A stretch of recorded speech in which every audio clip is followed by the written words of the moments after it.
जय हिंद, वंदे मातरम।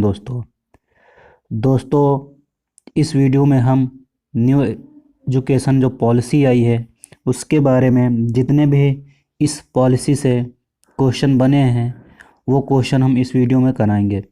दोस्तों आने वाले 2022 में जो भी एग्ज़ाम होने वाला है उसमें मोस्ट इम्पोर्टेंट क्वेश्चन होने वाले हैं।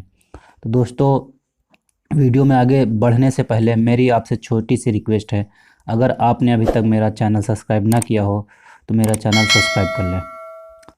तो दोस्तों चलते हैं वीडियो में। तो पहली हेडिंग इसमें राष्ट्रीय शिक्षा नीति क्या है। आखिर राष्ट्रीय शिक्षा नीति है क्या, उसके बारे में हम पढ़ते हैं। तो यहाँ पे शिक्षा नीति यानी जो राष्ट्रीय शिक्षा नीति 2020 भारत की शिक्षा नीति है, जिसे भारत सरकार द्वारा 29 जुलाई 2020 को घोषित किया गया। सन 1986 में जारी हुई नई शिक्षा नीति के बाद भारत की शिक्षा नीति में पहला यह परिवर्तन, यानी पहली बार जब राष्ट्रीय शिक्षा नीति में परिवर्तन हुआ तो 1986 में पहली बार परिवर्तन हुआ था। इसके बाद 2020 में नई शिक्षा नीति के रूप में फिर परिवर्तन दोबारा हुआ 2020 में। कब हुआ? 29 जुलाई 2020 में। यानी क्वेश्चन पूछा जाएगा, इससे रिलेटेड क्वेश्चन आएगा, जैसे कि नई शिक्षा नीति 2020 है वो कब, यानी कब उसे भारत ने घोषित किया, या कब नई शिक्षा नीति 2020 की कब आई, तो 29 जुलाई 2020 को आई। ये डेट याद रखना। इसके बाद कौन सी शिक्षा नीति है जो संशोधित की गई, कौन सी है, तो दूसरी है। यानी इसके पहले कौन सी हुई थी? इसके पहले 1986 की हुई थी, इसके बाद 2020 की। अगली स्लाइड में बढ़ते हैं। तो राष्ट्रीय शिक्षा नीति NEP 2020, यानी ये इसकी जो रिपोर्ट है वो किसने दी है? तो राष्ट्रीय ये जो शिक्षा नीति है एक अंतरिक्ष वैज्ञानिक हैं के कस्तूरी रंगन की अध्यक्षता वाली समिति की रिपोर्ट पर आधारित है। जो नई शिक्षा नीति है ये के कस्तूरी रंगन की शिक्षा पर आधारित है, समिति पर इनकी आधारित है। तो इससे क्वेश्चन क्या बनेगा? जो अध्यक्षता वाली, यानी जो NEP राष्ट्रीय शिक्षा नीति के अध्यक्ष जो 2020 के अध्यक्षता किसके समर्थन से हुई या किसके रिपोर्ट पर आधारित है? तो के कस्तूरी रंगन के रिपोर्ट पर आधारित है। अगली स्लाइड में चलते हैं। तो ये अगली स्लाइड है। नई शिक्षा नीति यानी न्यू एजुकेशन पॉलिसी 2020 के अंतर्गत मानव संसाधन प्रबंधन मंत्रालय जो MHRD हैं, MHRD का मतलब क्या होता है? फुल फॉर्म मानव संसाधन प्रबंधन मंत्रालय का नाम परिवर्तन कर शिक्षा मंत्रालय यानी एजुकेशन मिनिस्ट्री कर दिया गया है। तो जो पहले मानव संसाधन प्रबंधन मंत्रालय था उसका नाम बदलकर दूसरा नाम कर दिया गया है शिक्षा मंत्रालय, इसका नाम परिवर्तन कर दिया गया है। फिर इसके बाद जो राष्ट्रीय शिक्षा नीति 2020 NEP 2020 यानी वर्ष 1968 एवं वर्ष 1986 के बाद स्वतंत्र भारत की तीसरी शिक्षा नीति, यानी पहली शिक्षा नीति कब, यानी जो राष्ट्रीय शिक्षा नीति में है उसमें पहली बार परिवर्तन कब हुआ था? तो 1968 में हुआ था। इसके बाद दूसरी बार 1986 में हुआ और अब तीसरी बार 2020 में हुआ है। तीसरी बार इसका परिवर्तन हुआ 2020 में। क्वेश्चन ऐसे भी आ सकता है कि जो 2020 है ये कौन सा नंबर का परिवर्तन हुआ है राष्ट्रीय शिक्षा नीति में? तो आप लिख दें तीसरे नंबर का परिवर्तन हुआ है। नेक्स्ट क्वेश्चन पे आते हैं। NEP 2020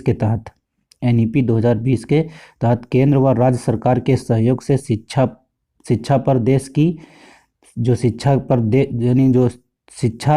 क्षेत्र पर देश की GDP के 6% हिस्से के बराबर निवेश का लक्ष्य रखा गया है। जो शिक्षा पर जो केंद्र सरकार और राज्य सरकार दोनों मिलकर शिक्षा पर 6% निवेश करेगी, इसका हिस्सा यानी 6% का हिस्सा रखेगी बराबर दोनों का, यानी केंद्र का भी 6% होगा और राज्य का भी 6% होगा।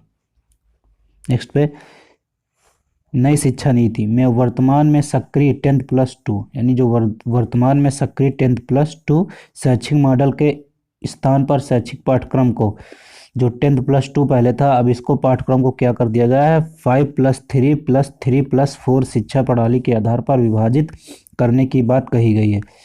तो जो 10+2 था उसको अब हम लिख सकते हैं 5+3+3 +4 ऐसे ही क्वेश्चन आएगा। क्वेश्चन जैसे आएगा नई शिक्षा नीति में वर्तमान में सक्रिय 10+2 के शैक्षिक मॉडल को क्या कर दिया गया है, तो आएगा 5। तो इसका आंसर हो जाएगा 5+3+3+4। नेक्स्ट आते हैं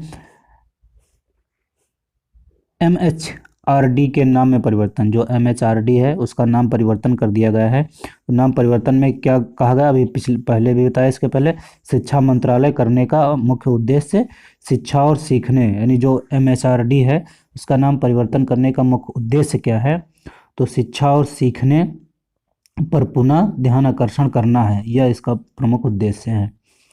फिर प्रारंभिक शिक्षा जो प्राइमरी एजुकेशन ऑफ इंडिया है, NEP 2020 में कक्षा 5 तक की शिक्षा में मातृभाषा यानी स्थानीय भाषा या क्षेत्रीय भाषा, बच्चा जहाँ रहता है, जिस वातावरण में रहता है, जो भाषा बोलता है उसकी मातृभाषा होती है। और भाषा यानी मातृभाषा होनी चाहिए, इसकी स्थानीय भाषा या क्षेत्रीय भाषा को अध्यापन के माध्यम के रूप में अपनाने पर बल दिया जाएगा। यानी अध्यापक चाहे जहाँ का हो, लेकिन छात्र जहाँ का है वहाँ का जो उसकी जो मातृभाषा है या उसकी जो स्थानीय भाषा है उसकी मान्यता सबसे पहले दी जाएगी।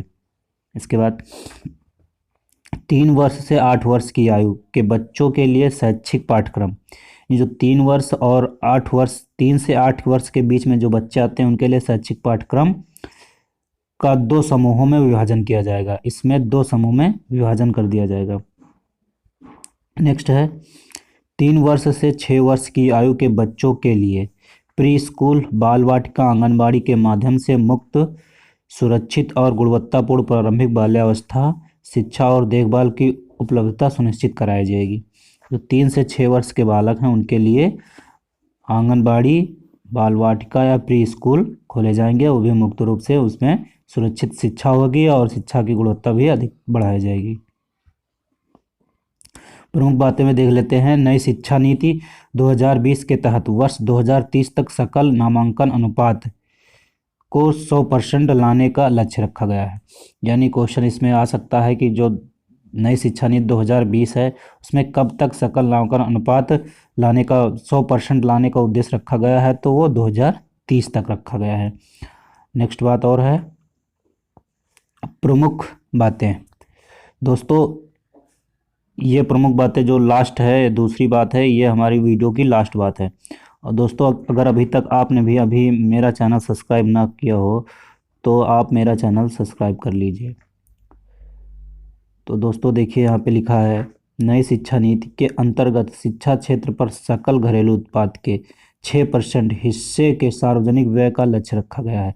जो सकल घरेलू उत्पाद है उस पर 6% का सार्वजनिक व्यय का लक्ष्य रखा गया है। दोस्तों ये हुए प्रमुख जो भी NEP 2020 से जितने भी क्वेश्चन बने हैं वो क्वेश्चन पूरे इस वीडियो में हैं। दोस्तों आई होप वीडियो आपको पसंद आई हो। तो वीडियो अगर पसंद आई हो तो वीडियो को लाइक कर लें। और दोस्तों हमारी फिर आपसे एक रिक्वेस्ट है कि आप चैनल को सब्सक्राइब कर लें। मिलते हैं नेक्स्ट वीडियो में। थैंक यू दोस्तों।